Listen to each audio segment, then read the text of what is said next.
gentlemen, to the WAN show. We've got a significantly better streaming setup this week. I can't promise it's going to be a great show, though. We just did 3 of these, and this is the final pre-recorded WAN show for this session, and even I'm tired at this point. I will say, I have no major complaints anymore because I am home now. So there's nowhere for me to really go. You know? Yeah. This whole quarantine thing is working out absolutely great for you. I am 100% certain that you are self-quarantined only 50% out of concern for the virus. The other 50% is definitely because you hated going out anywhere anyway. Yeah. I will say one thing. I'm actually quite sad because of the timing, because I was really, I used to do this thing called Sports Day. And on a certain day of the week, myself and some friends would go to a field and just play random sports. And I was like really excited to get that going again. You've never invited me to that. Are we not friends? Oh, that's a no. I have, actually. Actually, you have. I was never able to come. I had very young children at the time, in my defense. You might be able to now, but now we can't go outside. Yeah, so. I would be super jazzed to come to Sports Day now, but that doesn't seem to be in the cards. I'm hoping that we can get like one in this summer. But anyways, we've got a great show for you guys today. Intel's 10th gen mobile processors have been announced, and they actually look like they might give AMD a run for their money. If by give them a run for their money, we're talking raw performance as opposed to efficiency, which is typically one of the ways that we do, in fact, measure the performance of a mobile processor. In other news, Razer releases a new Blade 15 with a 300 hertz display. Ouch. Get it? 8400 megahertz RAM DDR. 300 hertz? Ouch. Oh, ouch I haven't for heard everyone. One of those jokes in a while. But Razer and all the other people that are going to have 300 hertz displays. DDR5 mass production starts this year. That'll be interesting. Also, Samsung. That'll be interesting, really. That's all the commentary you have on that. No, I want more. I want more. I know this is the intro, but you got to give me more than that. We won't see it for a while, and its impact on Intel's side probably won't be that high. All right, cool. All right, you can tell me about the Samsung thing now.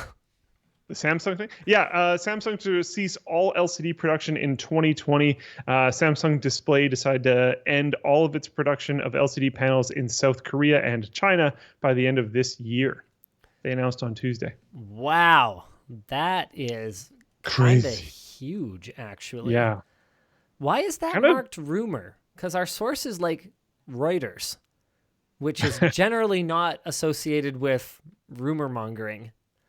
Okay, we're gonna have to get a little bit of clarification on that one. Unfortunately, all the writers are contributing kind of their top stories to the doc these days, and whoever contributed that one didn't mark it. So we're just gonna have to make some wild guesses. I'm gonna guess James, and I'm gonna guess that it's time to roll that intro. They can hear us, I think. I'm not sure if they can hear the intro. Wait, we did a test. Can they hear the intro? Music? Yeah. Okay, cool. Is it super loud, or is it okay this week? It was no one's screaming yet. Okay, cool. Well, that's a good sign. And the show is brought to you today by Backblaze and private internet access. Woo! I didn't see any of those come up on screen. If you did, they didn't, because I didn't copy the lower third versions of the sponsor pictures, so they weren't there. But I said them verbally, and I'm pretty sure they still have to pay us if I do that. Nice. So it should be fine. I mean, that's the goal. That's the important part. Mission accomplished.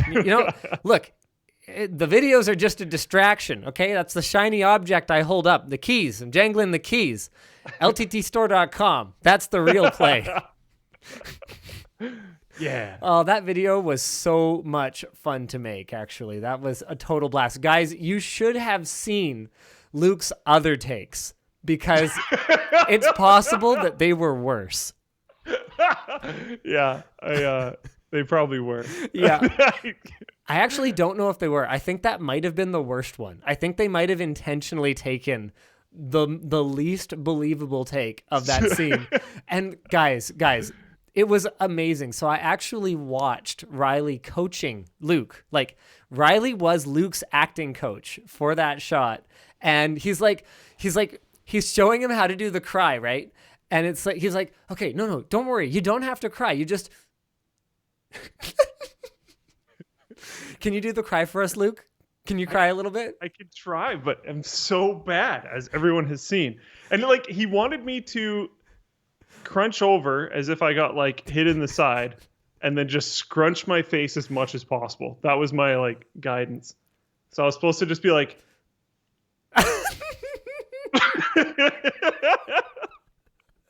and that was it. There was no like follow up. I wasn't supposed to make any noise. I was just when he did the because I told him when we were reviewing the script, I was like, look, Riley, that's not, I don't think that's gonna fly, because he actually had a lot of more acting heavy things written into the original script. So Colton was actually going to be the mastermind, and I was just like a pawn in his game. And he had like all these interactions. Oops, sorry guys. And he had all these interactions between me and Colton, like scripted out, where I was gonna be like, oh, I'm sorry for doing it wrong. And Colton was gonna like yell at me, it's ROG. Can't you get that through your idiot head? There was a whole different dynamic to it. And I was like, look, here's the problem. The acting skill that you have to work with here may not be up to the standards that you're accustomed to, Mr. Murdoch. And he's like, no, this isn't that hard. And I'm like, no, it's hard. Anyway, so when we were on the iteration where I'm like the jerk, because I don't know what it is, but I have a really easy time playing like a total jerk boss on camera. You know, it's like, it feels like I'm barely even acting, you know? I just, you know, it's just all the things I want to say. I just let them out. No, for real though. Like I really enjoy playing the bad guy for whatever reason. I have way too much fun with it. And when I'm having fun, it's just, I just find it really easy. So we're on the iteration where I'm just like the jerk who knows absolutely nothing about computers, rather than being like a victim in all of this. And he shows me the dialogue for your interview. And I'm like, Luke can't act. He can't cry. You can't ask that of him. And he's like, no, don't worry. It's easy. All he has to do is, and I'm like, okay, maybe. That's how he sold me on it. The way he did it was so funny though. That guy is so funny. Yes. He's hilarious. It's much funnier than I am. And like I tried to even explain, Linus kept on just saying like, I told you so, because I was trying to explain to Riley like, I can't do this. This is not my type of acting. I can act like upset or angry fairly well. You can handle anger pretty well. Yeah. Like we've done some skits and like some just kind of goofy, cringy stuff like that, where Luke has to act angry and he can do it. Like he's kind of scary. He's got like 100 pounds on me. The like sad or interested when I'm not, which is a bit of an issue when you're reviewing things, and like a few other things I have troubles with. Yeah. Anger though. Luke can act angry and I can act like a jerk. So like whenever we've done skits where like I'm supposed to be a jerk and he's supposed to be mad about it, it's like people are like, wow, these guys can act. It's like, no. Not really. No, not really. They're one-dimensional. Yeah. All right. Why don't we jump into our first topic for the day? You know what? Let's go straight into Samsung to be ceasing all LCD production. So this is South Korean panel maker Samsung Display. This is from Reuters.com. Has decided to end all of its production of LCD displays in South Korea and China by the end of this year. So just to clarify, this is Samsung Display, which, like LG Display, is not the same thing as Samsung Electronics Co. Limited, the company that you would buy your fancy Galaxy smartphone or even your Samsung branded consumer TV from. So Samsung Display makes panels that they then actually sell to the separate company, Samsung Electronics Co. Limited. So that's how you avoid a situation where Apple is suing Samsung over copying the iPhone or whatever, and then Apple also needs to buy display panels from Samsung. Those are two separate companies, actually.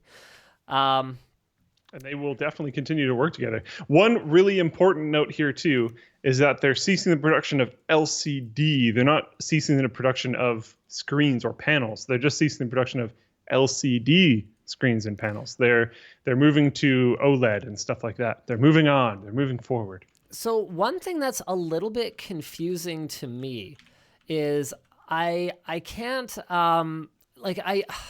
it drives me crazy, but I think part of this is just like a branding thing, because Samsung, can you turn your notifications down? Because Samsung is ceasing the production of LCDs, but they are going to keep manufacturing. So the investment for the next 5 years will be focused on converting one of the South Korean LCD lines into a facility to mass produce more advanced quantum dot screens. Yeah, I think they're legitimately, I think part of this announcement is a like marketing ploy. Because they're different. Yeah, they're but new. The thing is that they're not the same. So right now, Samsung's entire QLED lineup is based on LCD panels with a quantum dot layer that helps them be more efficient and have a wider color gamut and all those benefits that you get from quantum dots. But Samsung has, it seems, very intentionally branded their QLED displays very similarly to OLED and very separately from LCDs. So what's not clear to me right now, though, is when they say, and this is a quote from the article, when they say they're going to produce more advanced quantum dot screens, what they're not saying is whether those are going to be quantum dot screens with LCDs as the foundational technology, or if those are going to be the upcoming, I've heard rumors of this, I actually haven't looked into it for a while, so I don't know how solid any of it is, but the upcoming OLED-based quantum dot displays, because there's no actual reason that you couldn't use an OLED panel and quantum dot to work with each other. I just think no one has done it yet. Don't quote me on any of that, though. I was like up late reading months ago and was looking into that. But so we just don't know what kind of quantum dot displays Samsung's going to be working on over there. Whatever they end up doing, they're far from ending display production. Oh, yeah. If anything else, they're just like retooling their facility and moving forward. The big announcement here is really that they're investing $10.72 billion in their facilities and research to convert their current LCD production facilities to more advanced quantum dot production facilities. Yep. Whatever that necessarily means in terms of what's driving it behind it is slightly up in the air now. Wait, no, that is in our notes. Oh, good. Yeah, good. It wasn't in that article, but it must be in one of the other ones. So the first iteration of these more advanced quantum dot screens, yay, will use OLED displays and quantum dot as a film. They're expected to hit the market in 2022. Woo! Cool. So we're good. Yeah. So they currently run 2 LCD production lines at factories in South Korea and 2 LCD-only factories in China. Last October, they suspended one of the LCD Korean lines. They have not yet decided on the future operation of their factories in China. LG Display said earlier this year that they're going to halt domestic production of LCD TV panels by the end of 2020. So it looks like basically what's happened... Basically, what's happened is the Chinese LCD makers have come in, flooded the market with panels at lower prices, and it's no longer profitable to produce LCDs. The good news is that if you're Samsung and you're LG, you're used to playing this game. You're always trying to get one step out ahead of the curve. So that's why for the last 3, 4, 5, 10 years, you've been working on refining OLED, or you've been working on micro LED. And so by the time LCD gets cheap, and basically anyone can buy a gigantic TV for a few $100s that's big enough to fill their living room, which is basically where we're at, they're going to have something that's newer and better and more compelling in some meaningful way that they can actually make a decent amount of margin on. So I, for one, am super excited about micro LED getting to a new level of affordability because the performance is already amazing. You haven't done a trade show with us in a while, but micro LED displays have gotten freaking nuts. And, you know, I think TV manufacturers are up against a lot of bottlenecks right now. And by bottlenecks, I mean bottlenecks in the ways that they can make the user experience more enjoyable. So for a long time, it was making your TV, possible to move around and making it take up less space in your living room, right? Back when we went from CRTs to, plasmas or like the early LCDs. I mean, the early LCDs, they didn't have an image quality advantage over CRT, right? Yeah. And they were more expensive. They were slimmer. And that was cool. They didn't weigh an obscene amount. They weren't like impossible to move. Yeah, you could mount them up on a exactly. wall, other cool stuff like that. So next up was the resolution war. So we went from, what is it? 12 whatever by like 768 being an HD TV up to, now you got 4K and even 8K displays on the market. All right. Meanwhile, you've got the size war. Actually, the size war probably came before the resolution war. They were really pushing up sizes with like rear projection and then with LCDs later once those got more affordable. Then we've got the resolution. Oh, yeah. Then we got the gimmicks in between, your 3D, stereoscopic 3D, which actually was a very cool experience on the first generation LG Signature because OLED pixels are actually fast enough that you got really great separation. And I was actually kind of disappointed that the next generation Signature did away with 3D because I own a couple of pretty great 3D Blu-rays and they looked amazing. I was going to say, I think most people haven't had, including myself, I believe you that you had this experience, but I think most people haven't had a very positive like TV 3D experience. It's because it's LCD. It's not fast enough. It's not fast enough. You have to have that clear image separation and enough brightness. And in a dark room, that OLED, wow. I think Taryn has that at his house. So if you could convince him to let you come over for a movie night, not right now. Not right now. Movie night ain't a thing. But it is. I gave him the glasses too. He's got at least 2 pairs of glasses for it. So it's worth trying. It's really good. So anyway, you had your gimmicks in there, and then now we're up against a problem because you can't make them any thinner, right? It's already at the point where you can literally mount a TV on your wall as wallpaper. Okay, if you're willing to spend the money for it, and even the ones that you can't put on as wallpaper are good enough. You've reached the point where more resolution is actually meaningless. Going from 4K to 8K, And in fact, meanwhile, so the TV manufacturers are pushing up the resolution. Meanwhile, NVIDIA is sitting over there going like, oh yeah, we can just use like AI upscaling to basically change, like increase the perceived sharpness of the image in a way that doesn't degrade it. And that tech is getting really good. So it's integrated into the new Shield TV. Jake's working on a review right now, and it'll take 1080p content and upscale it to 4K. It's like, it's looking pretty fine, pretty tight. That's cool. So, okay, that's totally pointless. And then the size of the displays themselves has gotten to the point where you can, like, I'm not going to say the average family, but I'm going to say the, like, American dream family, okay? So you got your minivan, you got your suburban house. You know what I'm talking about, right? They can afford a 65 to 77-inch TV, assuming that they're not buying a new one every year. You know what I mean? Like, if you're upgrading your TV on a reasonable cycle, like every 5 years or something like that, you can, anyone, like a family can own a gigantic TV, like the kind people used to assume that you had to be a millionaire to own. That's not the case anymore. And it's to the point where you can't even transport them. There's like, I think there's like 65, if you find the right Chinese panel, you can get like 65-inch TVs. This might be in US dollars, to be clear, but for like $350. Exactly. That's what I'm talking about. And the $300, which is probably a little higher now, so probably close to $350, $399, is like the target big electronic purchase price. It's like your Xbox, your PlayStation, your Switch, your TV. They're all at around that price because that's more digestible for that target you were just talking about. That's the disposable. That's the this disposable income magic number. That's why the Switch. Every game console basically. Like that's what early Discmans cost. Mini disc players. Like that's the price point everyone's going for a reason.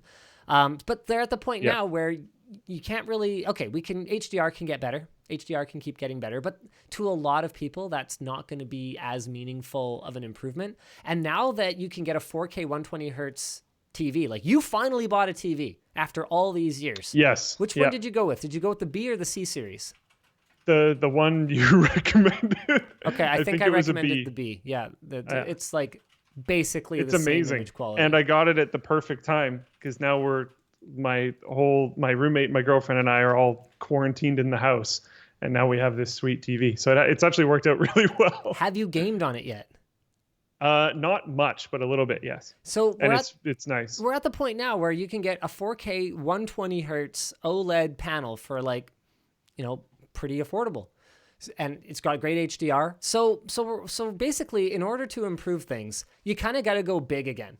Like, I think that you could convince you to upgrade if you could have like your whole wall covered in TV for like the same price as what you paid now. Hold on. We're talking with perfect black levels, right? Because that's what micro LED offers. It's perfect black, just like OLED. So what you could effectively do is like cover your wall with these panels, and then you could have like a configurable TV.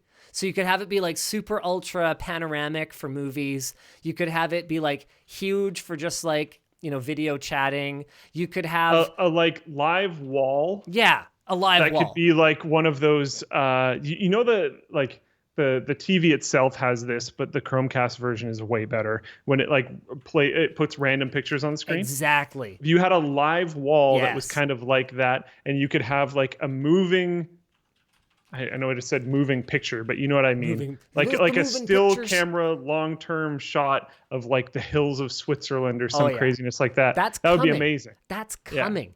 And I bet not far behind it is going to be like the built-in eye tracking technology, so that as you walk past it, like it's like a window and cool stuff like that. It's absolutely coming. And I think that's really where they have to go to incentivize anyone who's buying a TV today to upgrade, because I'm at the point now where the one in my living room, which is basically identical to yours, is like endgame.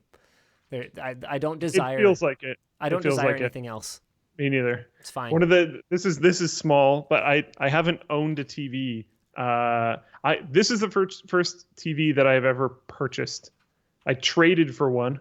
I gave someone some RAM and a CPU cooler. Yeah. And I got a TV. But this is the first TV I've ever purchased. And we plugged the switch into the TV because my girlfriend wanted to play Animal Crossing on the TV.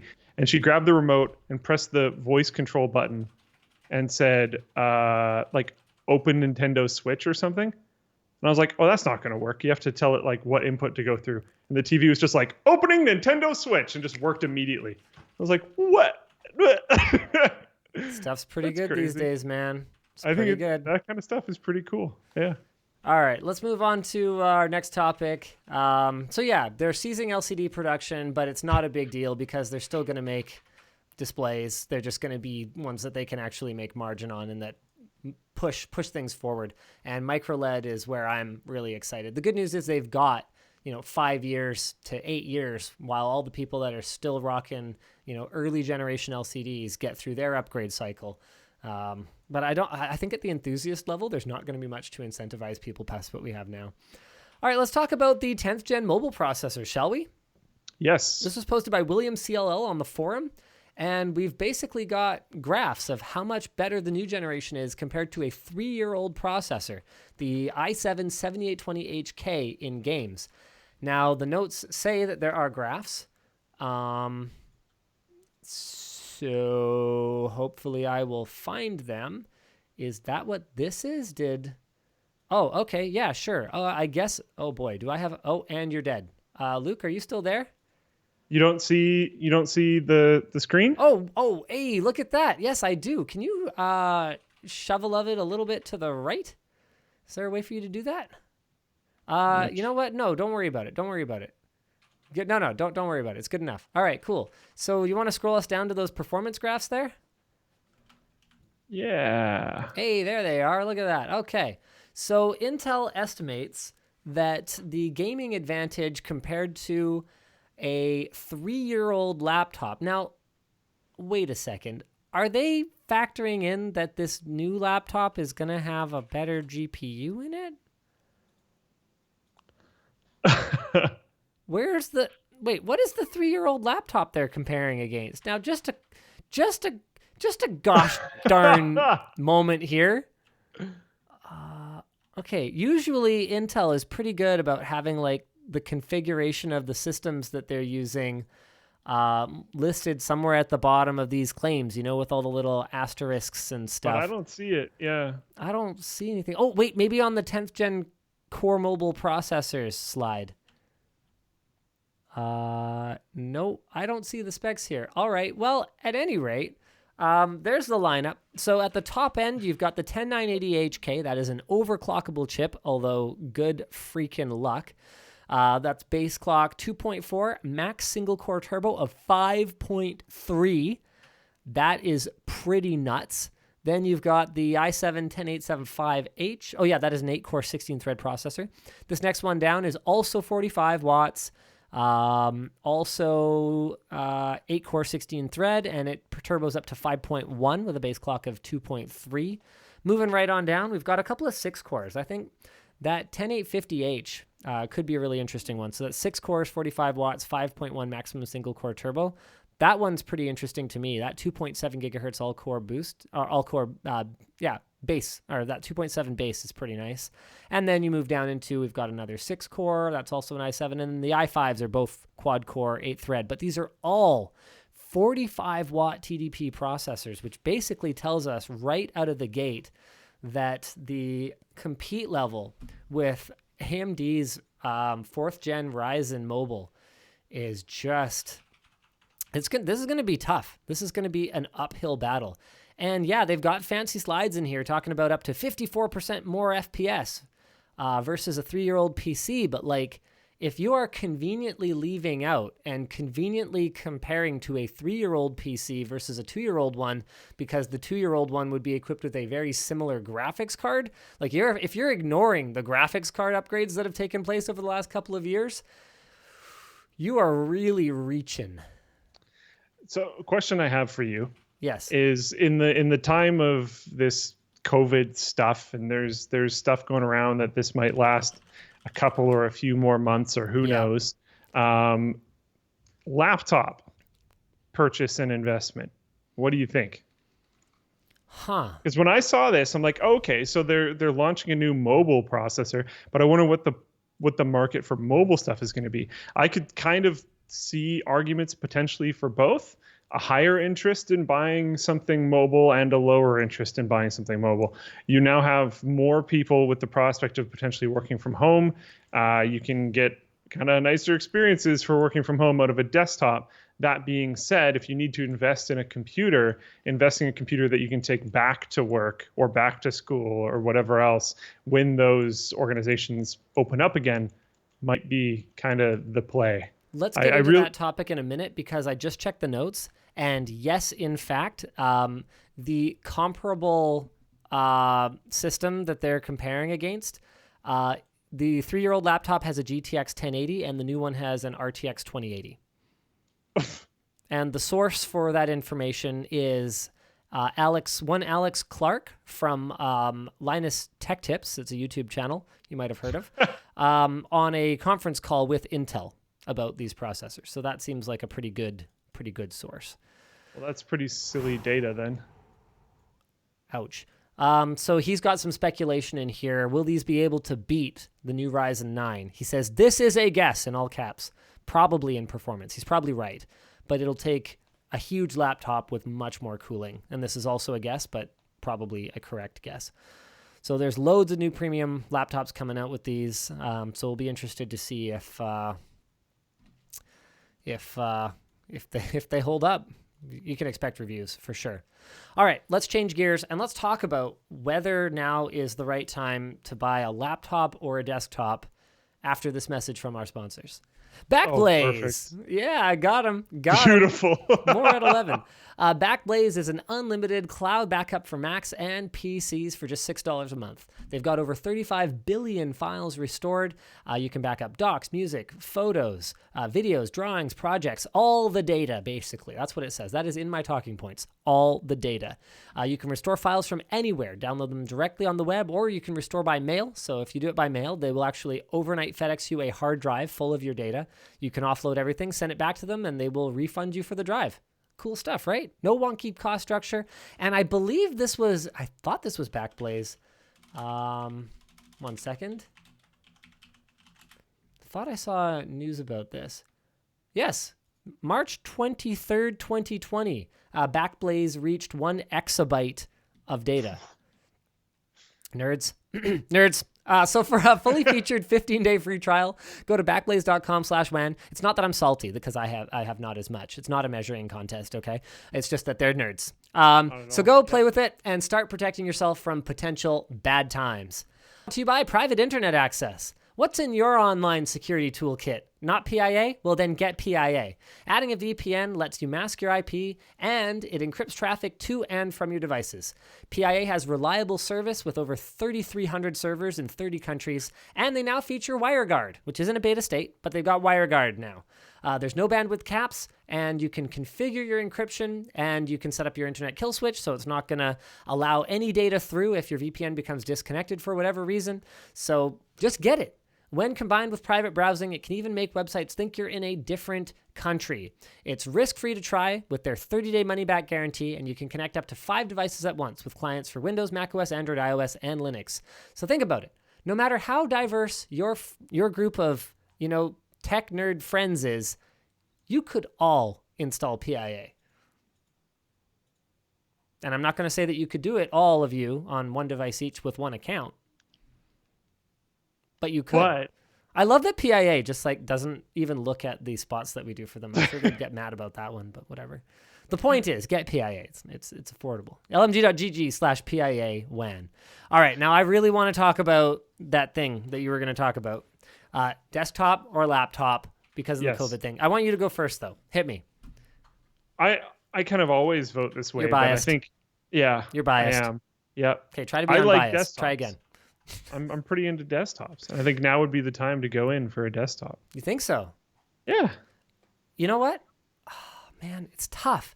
Okay. You're stuck at home. If you've never built a computer before, you probably have time for projects. Whether or not you're able to fit in building a computer in that project, I don't know. But you probably have time for projects. You could dive into building a computer now. There's a bunch of nerds also stuck at home.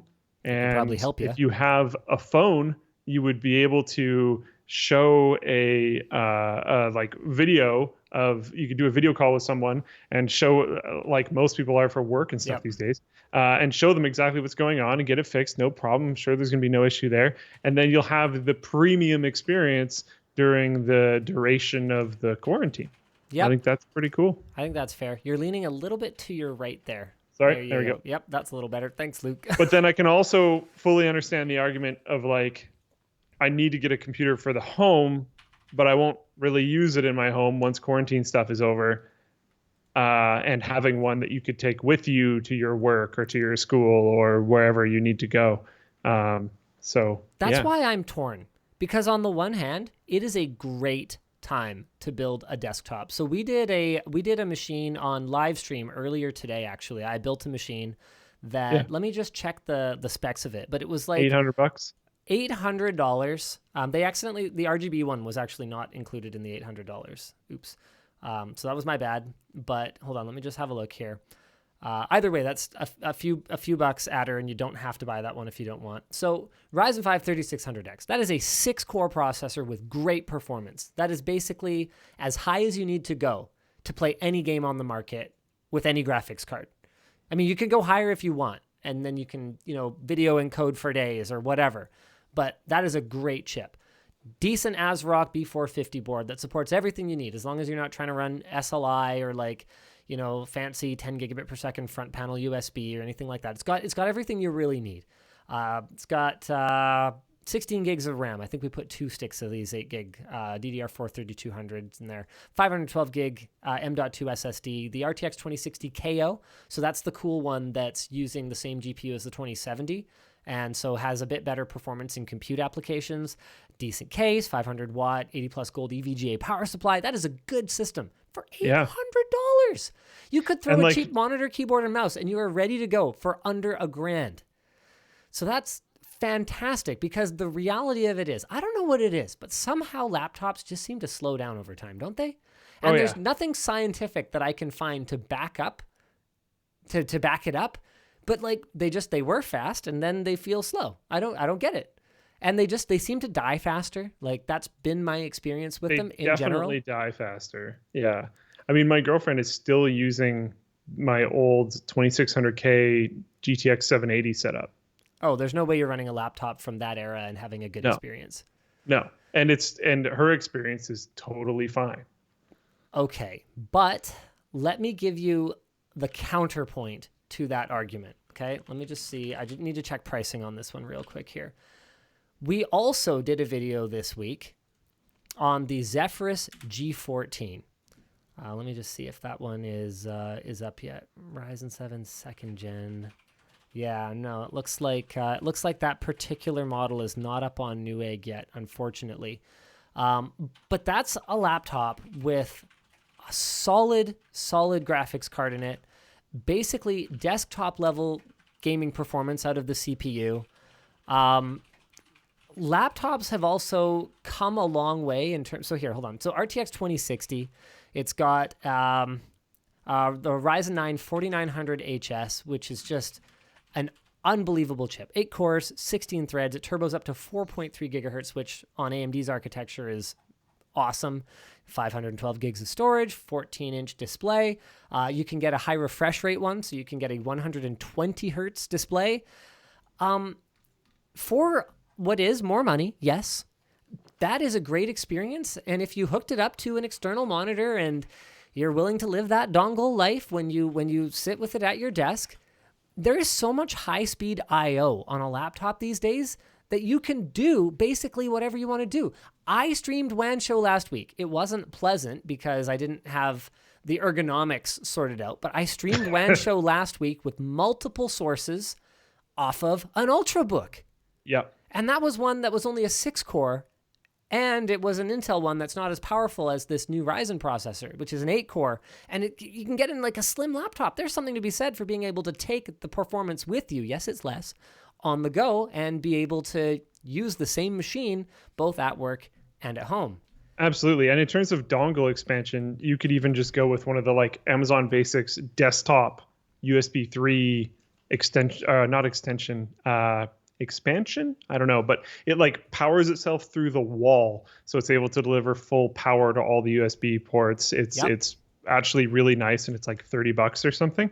And then you don't actually really have to deal with all these short kind of dangly annoying dongles because you can place that wherever you want. And sorry, go ahead. I think if you have a very strong argument for the mobility of the computer down the line when we're out of quarantine, that's its own thing. I just think right now is especially a strong argument for building a desktop. I don't think you're wrong. I mean, the desktop is going to be more upgradable in the long term. It's just that we also happen to be going through a big leap forward in performance for notebooks at this very moment right now. So it's a good time to get a computer, you know what I'm talking about? Yeah. All right. Join all those crazy amount of people that have started playing computer games. The stats out of like Steam and Twitch and all this kind of stuff is crazy over the last few weeks. Right now. Even I got a streaming setup. I want to stream some Anno this weekend. I've got like the key lights and everything. Like you can't see it. I look pretty crappy on your feed just because I've got a webcam at about 10 FPS. I'm moving my head back and forth, and Luke's feed looks hilariously bad. But I've got a DSLR that I'm using for the WAN Show. It actually looks, in my opinion, quite crisp. Yeah, I can see it on. I have the Twitch and Floatplane and YouTube streams all because I'm on my desktop at home. It wouldn't matter because you can plug monitors into a laptop, whatever. Yes. Don't worry about it. But I have lots of monitor space, so I can just put everything everywhere. And great. you know what? That's another thing too, is like laptop IO has come a long way. I talk a lot about how great Thunderbolt is, but you don't even need Thunderbolt. Like a USB 10 gigabit per second. That is a lot of data. You could have a couple of capture cards running off of a single one of those ports. No problem at all. So something to be said both ways. On the subject of laptops, this was one of Colin's suggestions for topics today. Razer released a new Blade 15 with a 300 hertz display. So that's 300 hertz full HD, or you can get an OLED 4K touchscreen if you prefer that. It's got HDR 400 certification on the OLED panel. Man, HDR in laptops. We needed OLED to come for that to happen, just because you can't do it on an LCD without full array local dimming, and you'd have a laptop that's like this thick. I don't want to be boring, but all of this is like, I don't know, 300 hertz on a laptop or 4K on a laptop are both things that I would. Are you just salty because you don't have it? They're both things I would definitely not invest my money in. You know? Okay, 4K on a laptop, I'm with you 100%. Makes no sense. 1440p should have been the laptop resolution 5 years ago, and it should still be the laptop resolution today. There is no reason to be pushing those extra pixels on a 14-inch, 15-inch device. It makes no sense. As for 300 hertz, why not? It's not the worst thing. I just don't want to spend my money on it. So I was surprised when we did the test with Corey, Shroud, and with Grims. I was surprised because I always thought going from 60 to 120 was night and day, and then past there it was kind of like point of diminishing returns. But the amount of improvement that we saw once we were measuring it empirically from those guys, even going up to 240 hertz, was noticeable. So I would be interested to see, do they actually get another, maybe it's just 10%, maybe it's just 8% better. But when you're talking competitive gaming, I would take 8% any day of the week. I would take anything I can get because I suck, but that's a whole conversation. Me too. Shut up. Shut up now. No. Oh, dude, I refuse to talk. We're no longer on speaking terms, so this is going to be a really awkward rest of the WAN show.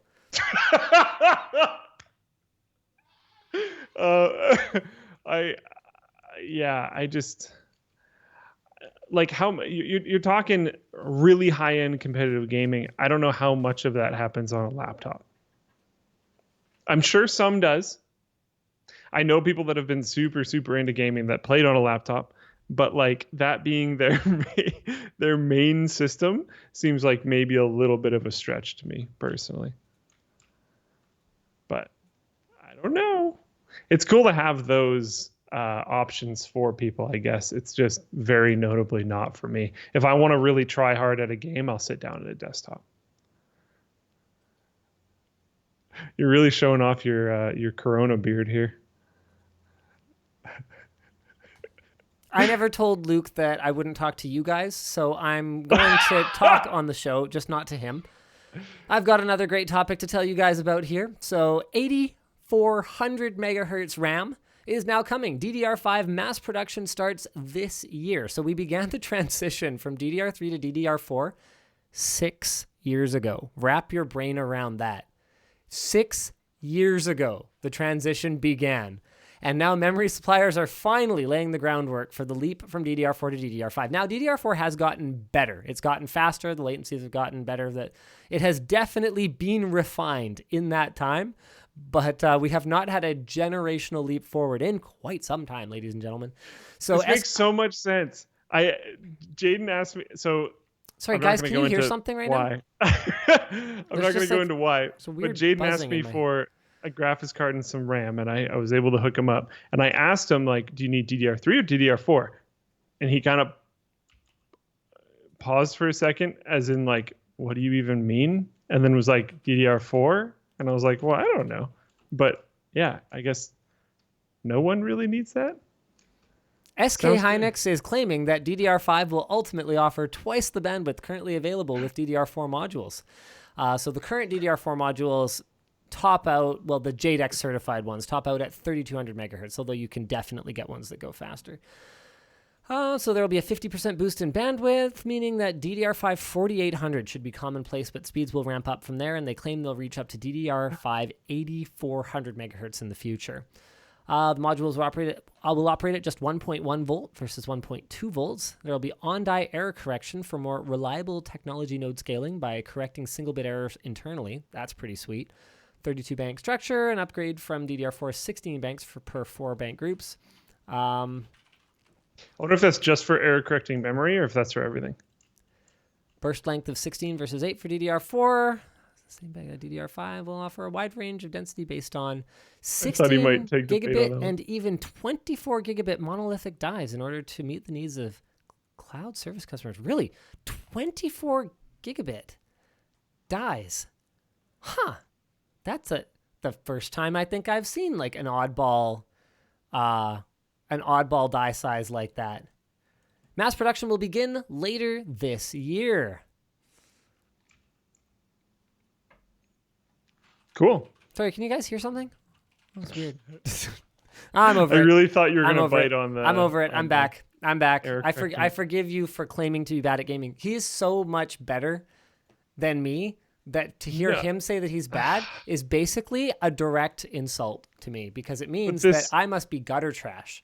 But this whole debate isn't fair either because you just never play games. So once you play a game long enough, you're really good at it. No, I wouldn't be. We've proven this a number of times. My raw skills are just not enough to compete, I'm afraid. Mind you, I'm pretty sure. We played 3 matches of PUBG when he had never touched the game ever before, and we won 2 out of our first 3. Yeah, but I didn't do anything. We were playing with Yes, Joe. you did! I didn't do much. I don't remember what the names of the guns are in that game because I haven't played in forever, but he had one of the lower damage snipers, and he would always tag people before engages at least once or twice, and then we're able to just clean them up. That's super valuable. You just didn't get the killing blows. Yeah, I don't think I got any kills, so yeah, there's that. It's fine. It's a support role. Yeah, that's another way of saying that I'm not good enough to play in the front line. I'm definitely better than you at Beat Saber though. So I'm taking that to the bank. I've been playing so much. I've like gotten a lot better too. I don't think I'd ever be able to properly compete with you because I don't have that type of wrist movement is not exactly my forte. I was showing Yvonne. You're more into. I was showing Yvonne like how I move my wrists for Beat Saber. I was like, yeah, it's got to be. You were showing Yvonne how you move your wrist. Oh yeah, you got to pronate, right? You got to pronate, and instead of kind of slicing like this, instead of being like this, you got to slice through like this. And she was like, oh. And then we actually got from there into working on her badminton swing. Because I was like, yeah, it should be just like your badminton swing. And she's like, yeah, I'm swinging just like my badminton swing. I'm like, oh, well, then your badminton swing's wrong. We got to fix that. Unfortunately, we can't go anywhere and play because all the gyms are closed. So that blows. But I'm looking forward to getting back into it. My weird little ball thing has shipped now to like hit against the wall and practice. What's the ETA? There is no ETA. It's shipped via like economy because I wasn't willing to pay $12 or whatever. Okay. All right, let's talk about, this is kind of a big topic. Cloudflare is now offering filtering for pornography and malware. So this was posted by Tetris Guy on the forum. And if you're not familiar, Cloudflare has their 1.DNS, so 1.1.1.1, and they are launching a new product, which is 1.1.1.1 for families, offering all the good stuff about 1.1.1.1, which is faster DNS queries, but now with filtering for malware and adult content. So if you use 1.1.1.2, that'll block malware that they're aware of. I mean, obviously it won't catch everything. And if you do 1.1.1.3, it will block malware and adult content. Should we try it live on stream? No. Really? You don't want to? Part of you is tempted. You're tempted. You're a little tempted. I mean, I'm very interested. I'm honestly more interested because I don't really care about the other one. I'm more interested in the malware, how they decide something's malware. Yep. I'm interested in how they decide what adult content is, because is it just pornography? Like, are we opening up the Pandora's box of internet filtration Is Reddit here. banned? I doubt it. I'm sure Reddit is permitted. I doubt it too, but like, is Tumblr banned? Probably not anymore, because I guess they did away with that. So here's how it works. In the coming months, they'll be launching options to create whitelists and blacklists of certain sites, and you'll be able to set the times of day when categories, such as social media, are blocked, and you'll be able to get reports on your household's internet usage. So this is intended to be something that, much like there was a product from, I think it was the Bitdefender box. Yeah, there was a product from Bitdefender that I showed that you can basically install as your router or in between your router and your broader internet connection that would do this kind of filtration and reporting. But this is pretty much just being able to do it through your router's DNS settings, which is very, very interesting. It uses the same site categorization and filtering technology that powers Cloudflare's Gateway product. And I'm not that familiar with it. Are you? No. Okay, well, that's unfortunate. I mean, they have a lot of different stuff. As a parent, man, I could see myself using this. Kids are always going to be able to get through stuff, but making it a little more difficult, like making it a little less convenient, not necessarily a bad thing. Yeah, I don't know what Gateway is. I mean, I could see putting I could see just using the malware blocker at the office. Like, you never know if someone's going to just derp and accidentally infect the whole place. Yeah, that could be helpful for some things. Someone in Twitch chat said apparently the filter, as with other similar filters in the past, it has issues with LGBT content. Yep. Inappropriately flagging it, so that's interesting, something to maybe pay attention to. I don't know, it's when it's not manually done, it's interesting what it's going to catch. Yep. And what it's not going to catch. Powered by lava lamps or whatever. Yeah. So what happens when we trust the lava lamps? It is very cool. We put the lava lamps in charge and stuff. Yeah. All right, we got a couple more. If the lava lamps were deciding, I'm in. I'm done. All right, do you want to fire up lttstore.com? Because we got a pretty cool update. Just go ahead and screen share that. So guys, you can join the folding team now with your shirt. Woo! There it is. We've got a folding shirt. So the profits from this one, not the proceeds. We do need to cover the actual costs of the shirts and printing and all of that. But the profits from these are going to go directly to folding at home efforts. We're not 100% sure what form they're going to take yet. It's possible that we will be keeping our COVID efforts. Ugh. Okay, they're going towards COVID efforts. So it's possible that we're going to keep our 3D printing face shield farm running and actually hire one of Colin's maker buddies to run that. So we could cover some of the costs of running that, whether it's filament or a salary for someone to keep that running for as long as Operation Shields Up needs more face shields. We might end up donating it directly, whether it's to COVID or folding at home research. But basically, the commitment from our side is all the profits from the shirts are going to fund efforts around COVID-19 research and relief in Canada. And this is pretty cool. Each dollar raised will be matched towards folding at home directly by Intel up to a maximum of $40,000 US. Woo! That's awesome. Thank you, Intel. Yeah, so guys, this item is sold as a pre-order. All the shirts will be printed and shipped within 3 weeks. Orders including this shirt, by the way, if you order other stuff with it, will not be shipped until the shirt is printed so that we don't get billed for shipping twice. But yeah, this is just a cool way to rep folding at home, rep the LTT folding team. Oh yeah, I didn't show you guys this, but the back. Which side is it on? Must be, yeah, this side. There it is. Yeah, somewhere. Yeah, there it is. I didn't see anything. Yeah, there's a QR code on the back. Cool. So if you scan it, it will actually take you to Extreme Overclocking to the Linus Tech Tips team stats page. That's pretty cool. Just little nerdy things, right? Yeah, no, I like that. That's cool. I just actually want to have a look at our stats. Guys, if you haven't joined the Linus Tech Tips folding team yet, come on, guys. Get on this because we are currently absolutely crushing it. So in the last, our 24-hour average is 4 billion points, which is over 1.5 billion more than the default non-configured team. Let's see. And then after that, it falls off pretty sharply with everyone else under 1 billion. So yeah, we're kind of crushing it. So keep it up, guys. We've got over 50,000 active folders right now, and we're looking to move up the ranks here.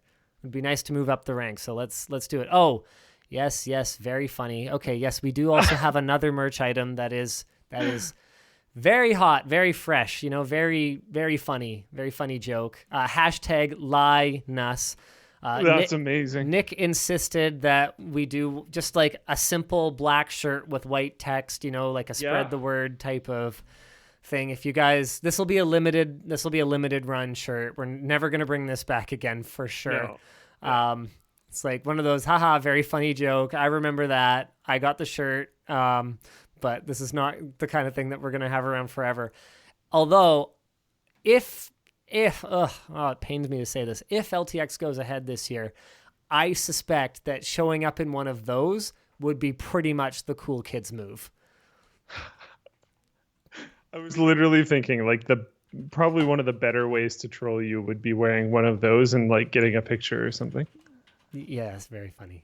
Yes, thank you. Getting you to sign it as a signature of authenticity. Yeah. Hashtag LIEnus. There's other good store news. The stealth hoodies that we paid $12 shipped per unit. Those are in stock now, and we have not altered the pricing, so we're just absorbing that $12. So guys, get it. Stealth hoodie, the classic, $59.99 USD. All right, that's it for all that stuff. And actually, I don't know if I have anything. I don't know if I have anything else in here that's like worth talking about. YouTube is reportedly working on Shorts to compete with TikTok. I mean, if it's anywhere near as bad as their Stories feature, then I doubt it'll compete that much. But the Stories gets a lot of views. I can tell you a lot of people look at them. They just need to improve the app a little bit because it's real clunky. Yeah. I think one of YouTube's issues is going to be notifications and delivery, just like it is with Stories to a certain degree. With everything that they've tried to do other than just kind of like VOD, it has the like this site wasn't made for this feel. And like, where do you put it? I have what no category idea. does it even go under? How do you make people care when someone shows up to the homepage? How do you decide like, oh yeah, this person definitely wanted to see a short instead of a proper normal YouTube video? They'd almost need like I wonder if at a certain point if like a separate app would almost make more sense for these types of things. I don't think so. I think they have to find a way to bring it all under the YouTube umbrella, for better or for worse, because here's the thing. Yeah, but they have YouTube Music. They do, but that's just music. That's just them trying to like use the licensing for music that they already have for YouTube to make have an easier approach to like music streaming, I think. As far as I can tell, I don't know why Google Play Music is going away and YouTube Music is replacing it, because as a branding thing, it makes no sense to me whatsoever. Also, Google Play Music is like nice and easy to use, and YouTube Music is not. So yeah, there's that good old Google just doing Google things. I mean, here's the thing too, is you and I might be looking at this TikTok clone or Stories and not really able to understand it because we aren't the target audience. But I can tell you that when I'm on top of my YouTube Stories, my subscription rate for the channel goes up. Stories are being fed to people who are otherwise not engaged with the content. It's a totally different audience member in a lot of cases. And they can be like a gateway drug to get people into the full-fledged techie content that we upload, like our longer form stuff. So there does appear to be a value to it. It's just something that I don't really understand that well because I'm not personally a member of that audience. Yeah, makes sense. I think that's pretty much it for the show this week. That's kind of it. Do a couple super chats, maybe. Okay. Logan Game says, "Hey, you." Alrighty then. Robert Mail says, put this $5 super chat a couple minutes after we go live. TGI Friday. Did you hear about Zoom security being poor as all heck? Yeah, we did. That was one of our top stories in TechLinked on Wednesday when I filmed it. Shot that in my front yard because I have a new neighbor who just like is always blasting music in their backyard. So my backyard just always has music coming over the fence. And it's like, it's not like classical music, you know? It's like annoying music. And sometimes the lyrics are explicit. And it's like, really? Oh. Like, get a clue. Like, just... You're in a family neighborhood. Maybe calm down a little bit. Yeah. Like, just get a clue. It's just not necessary. And, like, it's not... If they were just listening to it, like, just loud enough for them to hear, that would be fine. But I'm not that close. And it's loud. Like, if I open my bedroom window, I can listen to their music. Like, it's really annoying. Sometimes I love Twitch chat. You're talking about this like loud music, explicit lyrics and stuff, and somebody in chat just in all caps, Venga Boys? Venga Boys, yeah, no. I don't think so. Oh man, Twitch chat is just like so brutal and like dumb sometimes. It's like this. Twitch chat, I was trying to throw you a bone, but he's kind of right. I'm just like, there's one person. I'm not even gonna name them. They're like, AKA black rap that is nothing but vulgarity. Let me tell you, I've heard some white rap that is nothing but vulgarity, and I've heard some other colors of rap that are pretty colorful too. I've also heard not rap that's quite colorful. That's pretty vulgar. Let's not pretend that that's what this is about. There's plenty of rock music that like is directly about committing heinous crimes, but in an upbeat tone so people don't realize it. Oh yeah. Like there's some music that I like listened to as a kid and I'm like, yeah, no wonder my parents didn't want me listening to this. I didn't understand what it was about. Oh yeah. Metal Gappy says, hey, how are you enjoying the DJI FPV stuff? Actually, Colin's been playing around with it. Hit him up on Twitter. I think you can find his Twitter handle in the credits of any video that he helped do. So like, we've got one coming up. The sub $100 3D printer. His Twitter should be in there. Dragon Boy Studios says, my first WAN show requires that I donate, or my first live WAN show. All right, thank you very much. Thanks, Tekken. That is the standard way of things. This is the way. First WAN show, donate. Sherwin says, what the hell is on your chin? What? It's a pop filter. I think he means beard, though. I think he means the beard. Oh, pretty sure that's not just his chin, by the way, but you know. All right. Thanks, Brendan. Thanks, Arthur Kabz. What else we got here? All right. Justin says, are you guys going to send Luke a decent camera and mic for future WAN shows? No, he has a camera. He just needs to find the cable for it. You've lost a lot of cables lately. You lost all your DisplayPort cables. Did you find those? All my what, sorry? Your DisplayPort cables that you ordered to the office. No. They're just gone? I've looked a number of times. But yeah, I can't find them. Last I heard, I think, weren't cables... No. Yeah, I couldn't really find the cable bins last time I was in there, and all the inventory guys were gone. So I just left. Okay, maybe they can... And then I haven't been in there for a while. Okay. Here, T asks a good question. This is a good question. Is it worth getting a Valve Index as a monitor replacement? I've been wanting to do this for ages. That's a good answer.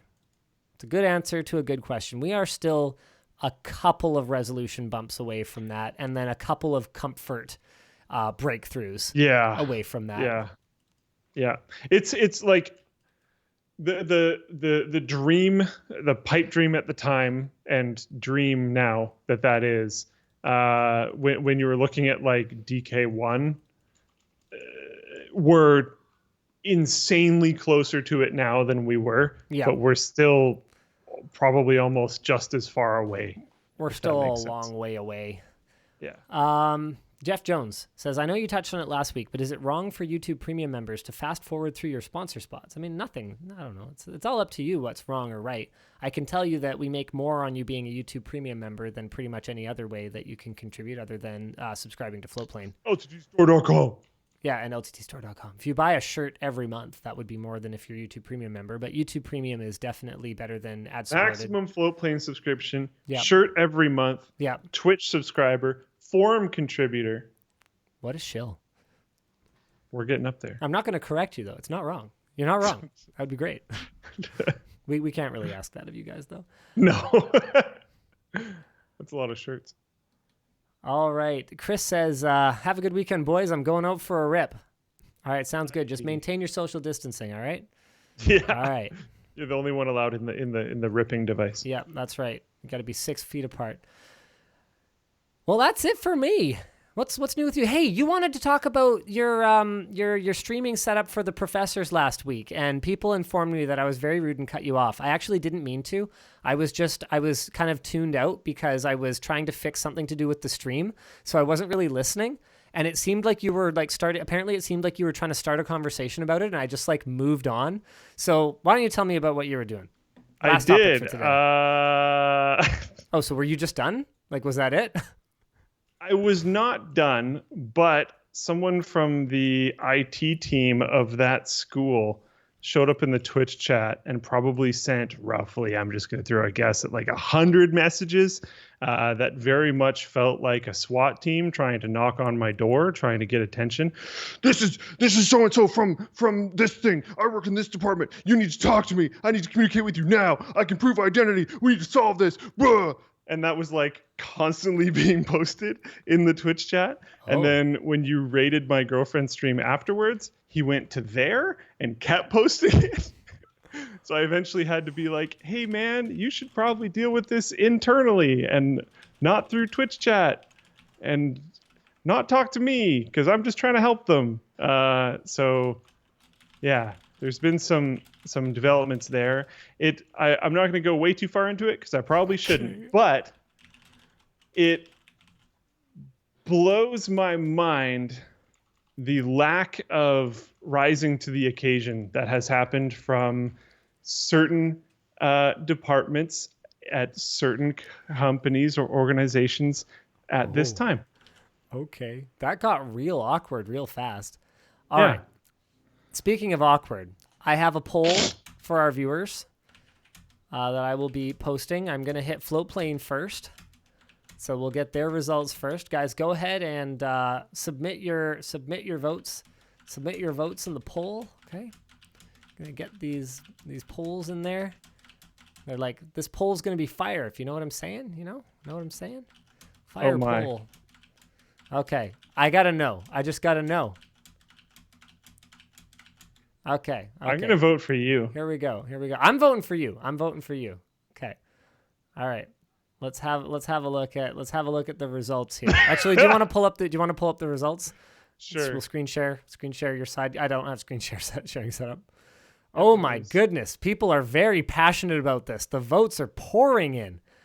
They're pouring in, my friends. We've only got 10,000 people watching. I don't think I've ever seen this high engagement with a poll. All right, Luke's up at 39% with I hate it when mommy and daddy make me choose at 31%, followed by Linus. Oh, I said I was going to vote for you, and I did. But then after I said that, I read I hate it when mommy and daddy make me choose, and that's what I would have voted for if I read that before I said I was going to vote for you. Wow, we've got over 2,000 votes. Okay, so it's official. I got to get rid of this thing because you rock it. You rock it better. It's maybe development is not done yet. Maybe you need to keep working on it. You have the time now. Oh, man. Yeah, I suppose. Although I have been appearing on camera throughout the whole thing, so it's not like I just get to transform from Scrubtastic to having one. I was going to leave that part out. And the best part is that the videos are going up completely out of order. So it's just going to make no sense for weeks. How has production been through this whole thing? Oh, it's been frustrating and tiring. I have to do most of my own setup. Yvonne's had to film with me. She did a shockingly good job of the vlog where we set up 100 Bluetooth speakers in our house, though. I was watching it back. I was like, yeah, sure, I'd hire her. It's all right. Yeah. Yeah. I'd hang around with that chick. You know what I mean? No? Anyway. Yeah, no, we only got 5 done this week when we were definitely aiming for, one per release day, so 6. 5, yeah. I do have something that I could film tonight or on the weekend, but I'm tired because it's taking a toll on me doing all the setup, all the teardown, all the hosting. The team is doing their best. They're supporting me as best they can remotely, but it's tough, right? I just don't, and sometimes I just don't have all the materials I need. I needed a secondary camera for the stream earlier today, and I realized that the Blackmagic Cinema camera that I have is SDI only, and I don't have an SDI capture card, and then I needed a longer HDMI cable. I had to go tear that out of literally embedded in one of my walls in order to get the camera where I needed it. Just one thing after another compared to the studio, which just has everything there, within reach, Yeah. So that's been frustrating, but I also think that it's the most fun I've had in a long time. Because it's kind of different. raw. Yeah. Yeah. I can totally see that. Out of necessity, every video that I work on has to be just kind of doing something crazy at home. So it's been really enjoyable that way, if nothing else. Yeah. I think as horrible as all this stuff is, and it is horrible, the opportunities to rise to occasions are very fulfilling when you can do them. And if you're in a position where that's a possibility, it's nice. I like I'm enjoying the challenge. Different. Yeah, exactly. And the audience is going to understand. I haven't been recording this. It's pretty obvious why what's happening is happening. So you don't get the what the heck reaction from the audience. You're probably getting more of an appreciation reaction from the audience. People are pretty forgiving of the lapses in quality so far. Yeah. Yeah. So it's not that bad. Hey, you know what? I think we talked about this on a previous stream, but I don't think we ever actually showed it. So the Halo Remastered whatever thing, Master Chief Collection. I have that file here. Okay, guys, check this out. Okay, so you're gonna see it on the stream, so it's gonna be a little bit delayed. Yeah, I can't believe I haven't been recording this because this was ridiculous. The most fun that I had playing a video game in probably years. Grenade for sure. Me too. Rocket's gonna be too much. So Luke and I decided to just kind of bro out one evening. I have no idea how to control this media. Okay. Once it's in OBS, I guess I might just have to grab a screen region. I think it just sort of plays. You could play it in a media player and then just capture that. I'm gonna do that. Okay, let's do that.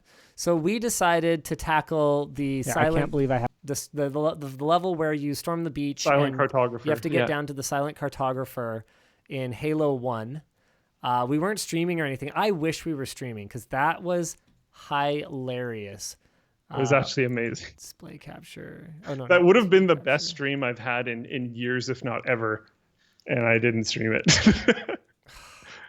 It would have been my best stream ever for sure. All right, so here we go. Let's see if I can find a couple of these classic moments. So you can't see this very easily, eh?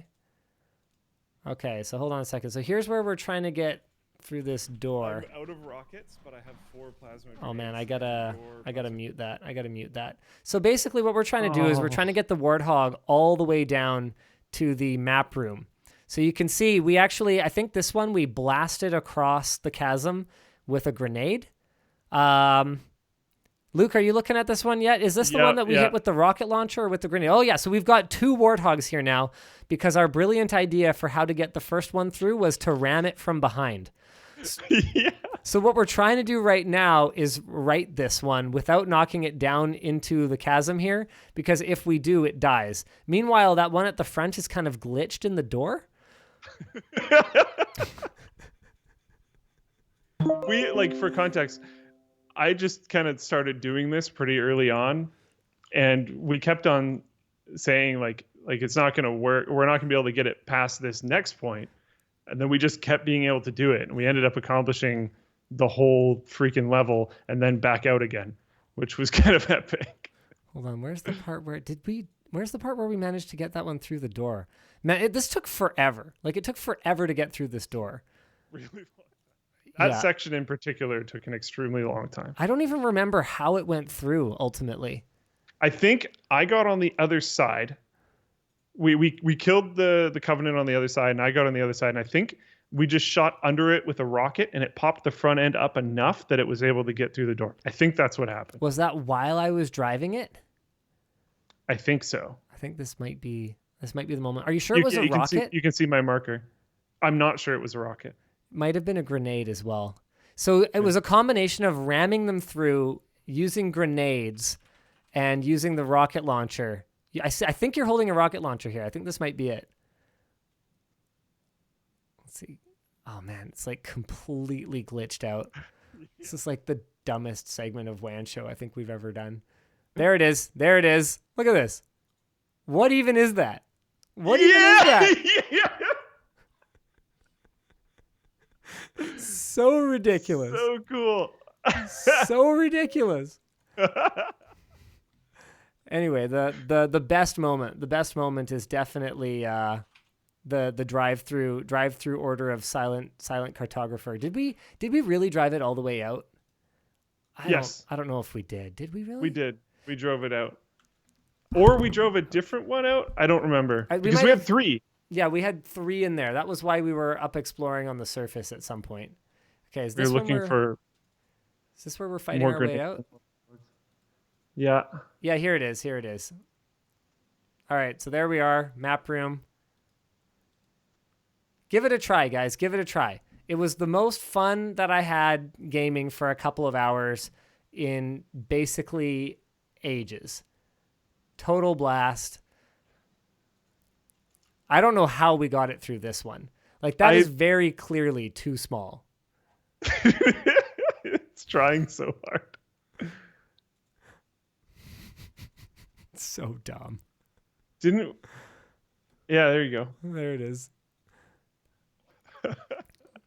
So we've got the Warthog in the cutscene, because I think I spend the next little bit trying to pull Line up it to up, it like right. the drive-through. Yeah.